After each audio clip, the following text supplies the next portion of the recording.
मैनपुरी से खबर है, जहां करहल में डिप्टी सीएम केशव प्रसाद मौर्य ने बयान दिया कि सरकार ने किसानों का कर्ज माफ किया है। सरकार ने किसान सम्मान निधि देने का काम किया है। पहले मैनपुरी में किसानों के साथ गुंडागर्दी होती थी, लेकिन आज हमने सुरक्षित माहौल देने का काम किया है। ये तमाम बातें केशव प्रसाद मौर्य ने कही। चूंकि अलग अलग दिग्गजों को अलग अलग जिम्मेदारियां दी गई हैं। कहीं पे मुख्यमंत्री योगी आदित्यनाथ हैं, तो कहीं पे केशव प्रसाद मौर्य और कहीं पे ब्रजेश पाठक। तो मैनपुरी पहुंचे करहल में डिप्टी सीएम केशव प्रसाद मौर्य ने बयान दिया कि सरकार ने किसानों का कर्ज माफ किया, सरकार ने सुरक्षित माहौल दिया और सरकार ने किसान सम्मान निधि देने का काम किया है। तो पहले मैनपुरी में किसानों के साथ गुंडागर्दी होती थी, लेकिन आज गुंडागर्दी को बीजेपी सरकार ने खत्म किया है। इस बात का जिक्र भी यहां पे केशव प्रसाद मौर्य ने किया और कहा कि सरकार ने किसानों की आय दोगुनी करने के लिए किसानों को कई सुविधाएं दी हैं, उनके कर्ज माफ किए, किसान सम्मान निधि उनको दी गई।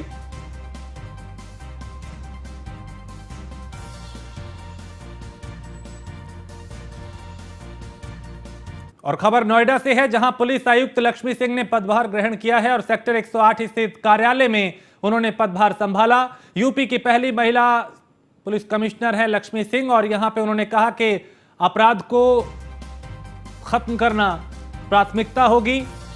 इसके अलावा उन्होंने कहा कि साइबर ठगी और अन्य अपराध पे पूरी तरह से काबू पाया जाएगा और बेहतर कानून व्यवस्था को किया जाएगा।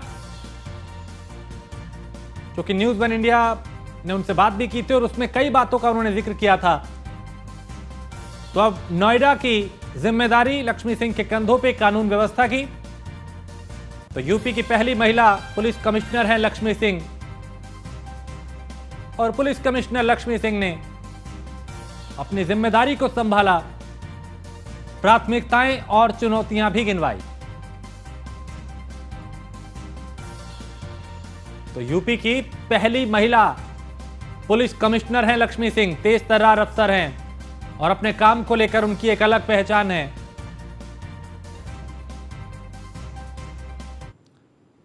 तो लक्ष्मी सिंह को नोएडा का पुलिस कमिश्नर बनाया गया है और आज लक्ष्मी सिंह ने गौतम बुद्ध नगर के पुलिस कमिश्नर के रूप में जिम्मेदारी को संभाला, पदभार ग्रहण किया और पदभार ग्रहण करने के बाद न्यूज़ वन इंडिया से कहा कि अपराध पे लगाम लगाना हमारी पहली प्राथमिकता है। और क्या कुछ कहा, उन्हें सुनते हैं। तीसरा आईपीएस लक्ष्मी सिंह इस वक्त कार्यभार संभाल लिया है और बात करने की कोशिश करेंगे। मैम क्या कुछ कहेंगे, क्या शुभकामनाएं देंगे? देखिए, नोएडा गौतम बुद्ध नगर जनपद के सभी वासियों को हमारी शुभकामनाएं हैं। आप जिस अपेक्षाओं को पुलिस कमिश्नरेट सिस्टम से चाहते हैं, जैसी प्राथमिकताएं आपकी डिमांड्स हैं, उसके अनुरूप ही पुलिसिंग करने की व्यवस्था की जाएगी। काफ़ी अच्छा काम हुआ है और उसको और सुदृढ़ बनाने की ज़रूरत है। मैम किस तरीके से अपराध पर और साइबर ठगी जो गौतम बुद्ध नगर में बढ़ रही है, किस तरीके से उसको कंट्रोल किया जाएगा? किसी भी अर्बन पुलिसिंग सिस्टम का जो ढांचा होता है, उसमें इस तरह के अर्बन क्राइम्स की बहुतायत होती है। इसको विधिवत रूप से, संगठित रूप से टैकल करने की ज़रूरत है। हमारे जो भी संसाधन हैं उसको बढ़ाए जाने की ज़रूरत है। लर्नेड मैन पावर को बढ़ाए जाने की ज़रूरत है, स्किल्ड मैन पावर को बढ़ाए जाने की ज़रूरत है और आशा करते हैं कि आने वाले दिनों में हम इसको कर पाने में सक्षम होंगे।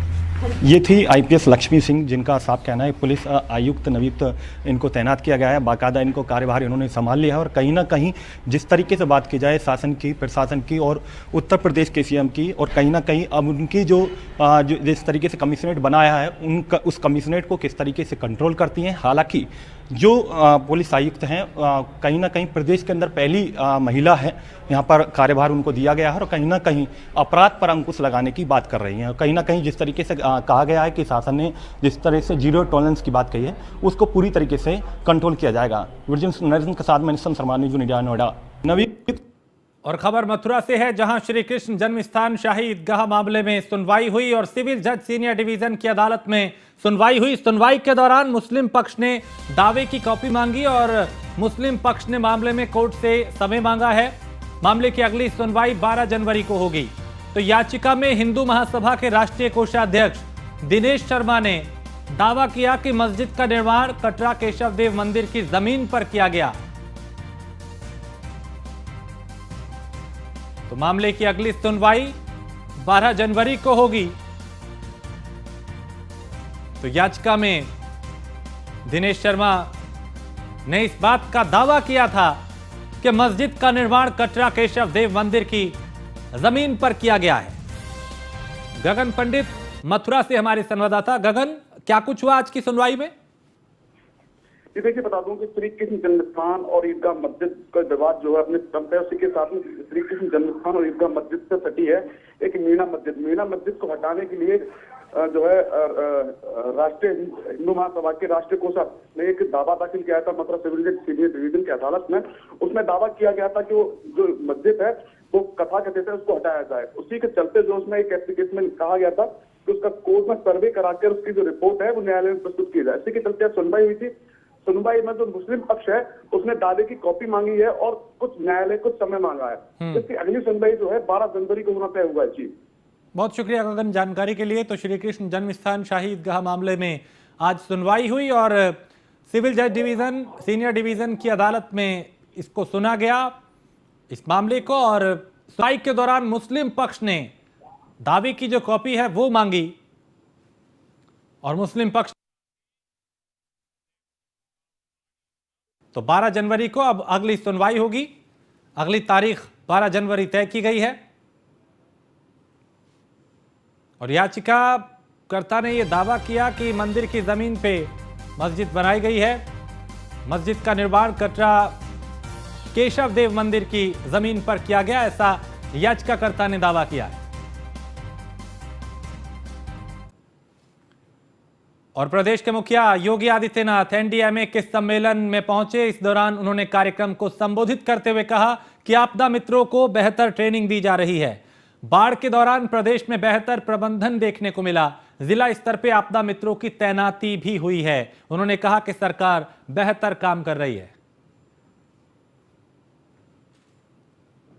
अगर हम नदी को वहां पे ड्रेजिंग करें और ड्रेजिंग करके नदी को चैनलाइज कर लें तो मैं मानता हूं कि इसका समाधान हो सकता है। उन्होंने कहा साहब देखिए, एक तरफ हम करेंगे तो उधर गोंडा के लोग विरोध करेंगे, इधर बाराबंकी के लोग विरोध करेंगे। मैंने कहा बीच में ले लीजिए ना। मैंने कहा ड्रेजर कहीं किराए पे आपको मिल सकता, लीजिए। तो विभाग ने कहा साहब हमारे पास 2 ड्रेजर हैं। मैंने कहा कभी उपयोग हुए? कहा नहीं। तो मैंने कहा क्यों खरीदे गए थे? अगले 1 सप्ताह के अंदर ड्रेजर वहां पहुंचे। 12 से 15 किलोमीटर लंबा एक चैनल बनाया गया बीच में और पूरी नदी वहां पर उसके साथ जुड़ गई। 100 करोड़ रुपए जहां खर्च होने थे पहले वर्ष, मात्र 5 करोड़ रुपए में हम उस समस्या का समाधान किए। और आज समस्या यानी आप देख रहे होंगे पिछले 5 वर्षों में, 5.5 वर्षों में इस बार भी 8 लाख क्यूसिक वाटर सरयू नदी में जा रहा था। लेकिन उन क्षेत्रों में नदी को चैनलाइज करने के बाद बाढ़ की समस्या का स्थायी समाधान हो गया। अच्छी शुरुआत है आपदा मित्रों की तैनाती और उनके ट्रेनिंग के कार्यक्रम, और मुझे लगता है इसको बड़े पैमाने पर आगे बढ़ाने के साथ साथ स्कूली पाठ्यक्रम और उन बच्चों की ट्रेनिंग ग्राम पंचायतों के इसके साथ जोड़ना है। दूसरा, मैंने एसडीएमए के सामने एक बात और कही थी। आकाशीय बिजली से उत्तर प्रदेश के अंदर बड़े पैमाने पे मौतें होती हैं और वह भी आप देखते होंगे कि आकाशीय बिजली से जो भी मौतें होती हैं उसमें 75 से 90% मौतें हमारे 2 जनपदों में होती हैं, मिर्जापुर और सोनभद्र जनपद में। इन दोनों जनपदों में मौतें होती हैं। अर्ली वार्निंग सिस्टम वहां लगाना है और ये संभव है। तकनीक आज विकसित हो चुकी है। इस दिशा में प्रयास करते हुए हम लोग बड़े पैमाने पर जनहानि को रोक सकते हैं और इस दिशा में एसडीएमए उत्तर प्रदेश कार्य कर रहा है। और मैं विश्वास के साथ कह सकता हूं कि कहीं भी आकाशीय बिजली गिरने से होने वाली जनहानि को रोकने के लिए आने वाले समय में कम से कम 4 से 6 घंटे पहले अगर हम उस क्षेत्र में सायरन बजाने या वहां पर कोई और अलर्ट उन लोगों को हम देने की कोई व्यवस्था कर सकते हैं तो बड़े पैमाने पे मौतें रोकी जा सकती हैं। और लखनऊ में ऊर्जा एवं नगर विकास मंत्री ए के शर्मा ने कहा कि हम यूपी के लिए नई सौर और जैव ऊर्जा नीति लाए हैं। अयोध्या के साथ ही प्रदेश के सभी 17 नगर निगम को हम सोलर सिटी के रूप में विकसित करेंगे। मंत्री ए के शर्मा से खास बातचीत की हमारे संवाददाता एस के वाजपेयी ने। सरकार के ऊर्जा एवं नगर विकास मंत्री ए के शर्मा सर, जिस तरीके से उत्तर प्रदेश सरकार नई सौर ऊर्जा नीति साथ ही साथ जैव ऊर्जा लेकर आ रही है, इसमें क्या चीजें महत्वपूर्ण होंगी? क्या उत्तर प्रदेश को जो आवश्यकता है 25,000 से ज्यादा मेगावाट बिजली की, तो माना जाए कि उत्तर प्रदेश में ही बनेगी और उत्तर प्रदेश को मिलेगी? पिछले दिनों माननीय मंत्रिपरिषद ने, माननीय मुख्यमंत्री जी ने हमारे विभाग की, ऊर्जा विभाग की 2 महत्वपूर्ण नीतियां मंजूर किया, जिसमें जैव ऊर्जा नीति है और सौर ऊर्जा नीति है। उन दोनों नीतियों के क्रियान्वयन की दिशा में हम आगे बढ़ रहे हैं। उसी दिशा में हमने ये महत्वपूर्ण दस्तावेज तैयार किए हैं, जिससे जो जन सामान्य हैं और विशेष करके जो उसके स्टेक होल्डर्स हैं, उन सबको इसकी पूरी जानकारी मिले कि इस नीति में क्या लिखा हुआ है, क्या मिलेगा क्या नहीं मिलेगा। ब्लैक एंड वाइट में हम उनको बता रहे हैं और उनके चलते जो संचारी रोग उपस्थित होने के जो खतरे बने, डेंगू जैसी समस्या हमारे सामने आती दिखी, उसके लिए हमने 1 महीने का जो है एक अभियान चलाया था, 1 नवंबर से 30 नवंबर तक का, जिसे हमने नगर सेवा अभियान का नाम दिया था। जिस तरीके से नगर निगम लगातार अपना काम कर रहे हैं, लेकिन कई ऐसी एजेंसियां हैं जो अपना काम ईमानदारी से नहीं कर रहे हैं, उनकी शिकायत भी हो रही है, उनके लिए क्या कर रहे हैं? जहां किसी की काम करने में शिथिलता पाई जाएगी, किसी कोई कमी पाई जाएगी, उनके खिलाफ एक्शन लिया जाएगा। सोलर सिटी के रूप में अयोध्या का विकास आप कर रहे हैं, और भी कुछ शहर हैं जो इस सूची में हैं? हमारी सौर ऊर्जा नीति में अयोध्या का प्रमुख रूप से हमने वर्णन किया है, लेकिन साथ ही हमने 16 जो हमारे बाकी नगर निगम हैं, वहाँ भी हमने सोलर सिटी बनाने के लिए हमने अपनी सौर ऊर्जा नीति में लिखा हुआ है और हम उस दिशा में काम करेंगे। उत्तर प्रदेश सरकार के ऊर्जा एवं नगर विकास मंत्री जो बता रहे हैं कि उत्तर प्रदेश सरकार की नई ऊर्जा और नई जैव ऊर्जा नीति लेकर हम आए हैं और हमारी कोशिश होगी कि उत्तर प्रदेश की ऊर्जा की जरूरतों को इसके जरिए से पूरा किया जाए, ताकि उत्तर प्रदेश को बिजली बाहर से न खरीदनी पड़े। साथ ही साथ अगर हम देखें तो नगर विकास विभाग पूरे प्रदेश भर में अभियान चलाएगा। कैमरामैन अमित शाहानी के साथ में एस के वाजपेयी, न्यूज़ 1 इंडिया, लखनऊ। और उत्तर प्रदेश में हो रहे उपचुनाव को लेकर चुनावी सरगर्मियां तेज हैं। इस बीच उपचुनाव को लेकर केंद्रीय निर्वाचन आयोग से शिकायत करने समाजवादी पार्टी के राष्ट्रीय महासचिव प्रोफेसर रामगोपाल यादव दिल्ली पहुंचे, जहां उन्होंने निर्वाचन आयोग से 2 जिलों के प्रशासन की शिकायत की है, साथ ही कार्रवाई की मांग की। रामगोपाल यादव ने केंद्रीय निर्वाचन आयोग से 2 जिलों के प्रशासन की शिकायत की है। उन्होंने आयोग से मैनपुरी, इटावा के डीएम और एसपी की शिकायत करते हुए उनको हटाने की मांग की है। रामगोपाल यादव ने चुनाव आयोग से शिकायत में कहा कि समाजवादी पार्टी के कार्यकर्ताओं को डराया धमकाया जा रहा है, वोटर लिस्ट से समर्थकों के नाम काटे जा रहे हैं, जातीय आधार पे पोलिंग बूथ पे तैनाती हो रही है, साथ ही सरकारी मशीनरी का गलत इस्तेमाल हो रहा है। तो मैनपुरी, इटावा में अफसर धमकी दे रहे हैं। और उन्होंने, रामगोपाल यादव ने हाल ही में डीएम और एसपी पे आरोप लगाए थे। उन्होंने कहा था कि मैनपुरी और इटावा के कलेक्टर और एसएसपी चुनाव लड़ रहे हैं। उन्होंने ये भी कहा था कि एसडीएम को जिम्मेदारी दी गई है कि तुम जाओ प्रधान और कोटा डीलर्स को पैसे दो और उनसे कहो कि अपनी अपनी पोलिंग जिताना, वरना कोटा कैंसिल हो जाएगा।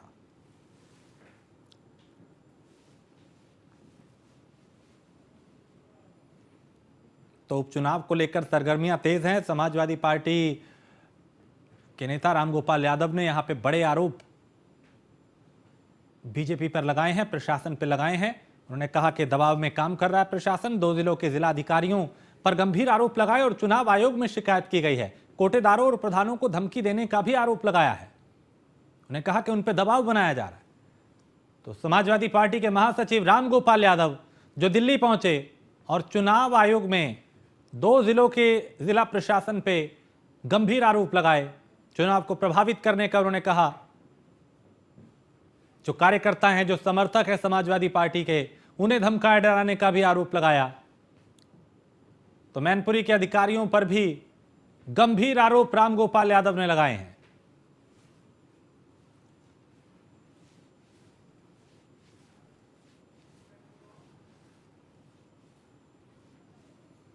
तो उपचुनाव को लेकर केंद्रीय चुनाव आयोग से रामगोपाल यादव ने 2 जिलों के जिला प्रशासन की, जिला अधिकारियों की, पुलिस अफसर की शिकायत की है। उन्होंने कहा कि वहां पे लोगों को लोगों पे दबाव बनाया जा रहा है, समर्थकों को डराया धमकाया जा रहा है, वोटर लिस्ट से नाम काटे जा रहे हैं। कोटेदार और प्रधान को धमकी देने का भी आरोप लगाया कि उन पे भी दबाव बनाया जा रहा है। पीयूष तिवारी दिल्ली से हमारे संवाददाता इस खबर पर ज्यादा जानकारी के साथ। पीयूष, चुनाव आयोग से रामगोपाल यादव ने जो शिकायत की है उसमें क्या कुछ कहा गया, क्या आरोप लगाया गया उनकी तरफ से?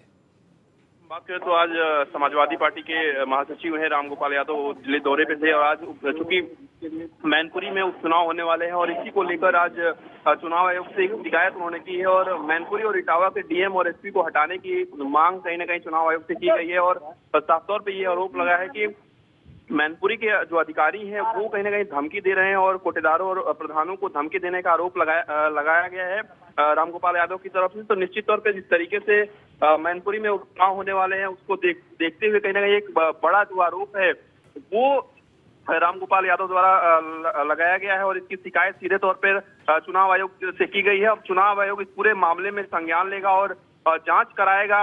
देखना होगा कि चुनाव आयोग जांच कराता है या नहीं कराता है, लेकिन जिस तरीके से ये आमतौर पे चुनावों के दौरान लगते रहते हैं। लेकिन सबसे बड़ी बात है कि मैनपुरी से डिम्पल यादव चुनाव लड़ रही हैं, तो देखना होगा कि चुनाव आयोग इस पूरे प्रकरण पर क्या कुछ संज्ञान लेकर कार्रवाई करता है। बहुत शुक्रिया पीयूष जानकारी के लिए। तो दिल्ली में केंद्रीय चुनाव आयोग से रामगोपाल यादव ने यहाँ पे शिकायत की और गंभीर आरोप जिला प्रशासन पे, जिला अधिकारी पे और एसपी पे उन्होंने लगाए।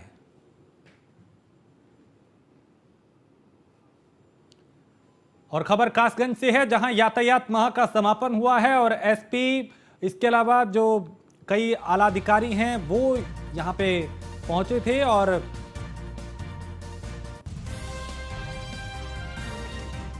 जो आला अधिकारी हैं उन्होंने बच्चों को यहां पे नियम भी बताए और उल्लंघन करने वालों का 60 लाख रुपए का चालान भी किया गया।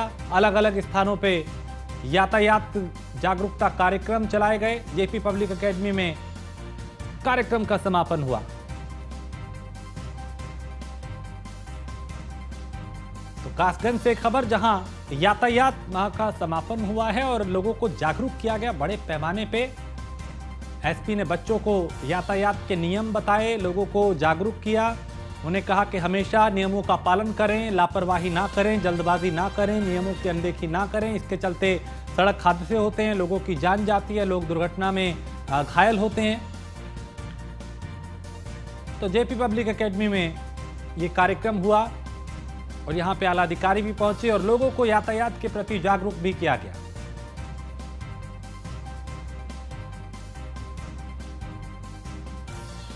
आयुष भारद्वाज हमारे संवाददाता इस खबर पे ज्यादा जानकारी के साथ। आयुष, यातायात माह था, किस तरीके से लोगों को जागरूक किया गया चूंकि उसका समापन हुआ आज? देखिए, बिल्कुल जैसे कि सबको मालूम है कि नवंबर माह में यातायात पुलिस द्वारा यातायात माह मनाया जाता है। आज 30 नवंबर है और इस यातायात माह का समापन जो है वो कासगंज में जो हुआ। यहाँ पर तमाम आलाधिकारी पहुंचते हैं और मौके पर बच्चों को यातायात नियमों के प्रति जागरूक करते हैं, उनको पाठ पढ़ाते हैं यातायात नियमों का, जिससे कि बच्चे स्वयं जागरूक हों, साथ ही अपने अभिभावकों को यातायात नियमों के प्रति जागरूक करें और साथ ही उनके जो अड़ोसी पड़ोसी हैं उन लोगों को भी यातायात नियमों के प्रति जो है वो जागरूक किया जाए। पुलिस अधीक्षक बीबीजीटीएस मूर्ति द्वारा लगातार यातायात माह के तहत तमाम लोगों को जागरूकता कार्यक्रम जो है वो आयोजित किए गए।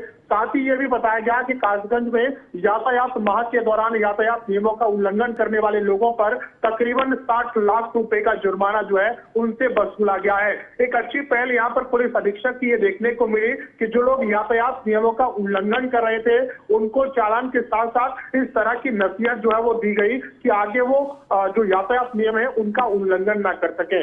ऐसे तमाम कार्यक्रम जो है कासगंज में आयोजित किए गए। स्कूली बच्चों की जन जागरूकता रैली निकलवाई गई, स्कूली बच्चों को जागरूक किया गया, नुक्कड़ नाटक, तमाम तरह की जो तकनीक जो यातायात नियमों के प्रति जागरूक करने के लिए कर सकते थे वो कासगंज में अपनाई गई। बहुत शुक्रिया आयुष जानकारी के लिए। तो यहाँ पे बच्चों को जागरूक किया गया यातायात के नियमों के प्रति और उन्होंने कहा कि हमेशा नियमों का पालन करें। और कानपुर में भूमाफिया दबंग हाजी अजमत ने गरीब की जमीन पर कब्जा कर लिया और यहाँ पे बिल्डिंग बना रहा है। और दबंग जो है वो पूर्व समाजवादी पार्टी का पार्षद पति है, जो प्लॉट मालिक फहद एहान से भैंस बांधने के लिए कुछ दिन के लिए उसने ज़मीन मांगी थी, जिसके बाद उस ज़मीन पे बिल्डिंग का निर्माण कराने लगा। इसे लेके प्लॉट मालिक ने थाना स्तर से लेके उच्च अधिकारी से शिकायत की और सीएम पोर्टल पर शिकायत की, लेकिन कुछ खास सुनवाई नहीं की गई। बता दें कि थाने के पूर्व इंस्पेक्टर ने कार्रवाई की थी, लेकिन उनका ट्रांसफर हो गया, जिसके बाद दबंग हाजी अजमत ने फिर से निर्माण कार्य शुरू कर दिया है। रामजी शर्मा हमारे संवाददाता इस खबर पर ज्यादा जानकारी के साथ। रामजी, क्या विवाद है ये पूरा? आपको बता दूं कि ये पूरा मामला जो बेकन थाना क्षेत्र का है, जहां पर एक अजमत है जिन्होंने एक पूरे मकान से कब्जा कर लिया। कब्जा करने के बाद वहां पर पूरी एक मंजिल का मकान भी तान दिया है। पूरे मामले की शिकायत जो पीड़ित है एहसास, उसने इस मामले की शिकायत संबंधित थाने में कमिश्नर के मुख्यमंत्री पोर्टल में शिकायत करी कि उसके मकान पे कब्जा कर लिया गया। पूरा मामला इस तरह था कि जो मोहम्मद अजमत है ये दबंग है, भूमाफिया है। इस भूमाफिया में नाम भी था। इसने कुछ दिन के लिए वहां पर भैंस बांधने की जगह मांगी थी, क्योंकि उसकी आगे की जमीन जो थी पूरी खाली थी। तो भैंस बांधने के हाल तो उसने पूरा कब्जा कर लिया है, जिसको लेकर के वो अपनी जमीन खाली कराने के लिए कई बार कह चुका, लेकिन उसने जान से मारने की धमकी दी है।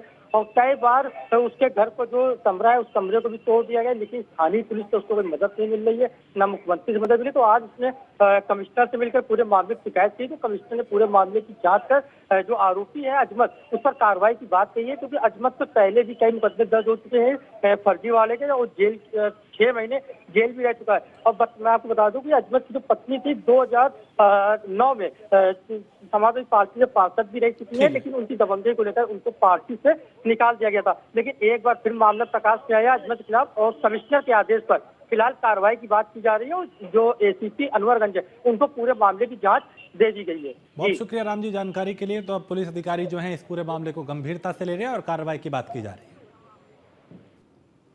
और खबर आजमगढ़ से है, जहां राम जानकी विवाह उत्सव में बार बालाओं ने डांस किया है और अश्लील गानों पे यहां पे बार बालाओं ने ठुमके लगाए। अश्लील गानों पे बार बालाओं का डांस का वीडियो जो है वो वायरल हो रहा है। और शहर कोतवाली के राजघाट पे आयोजित हुआ राम जानकी विवाह उत्सव, जहां पे अश्लील डांस किया गया।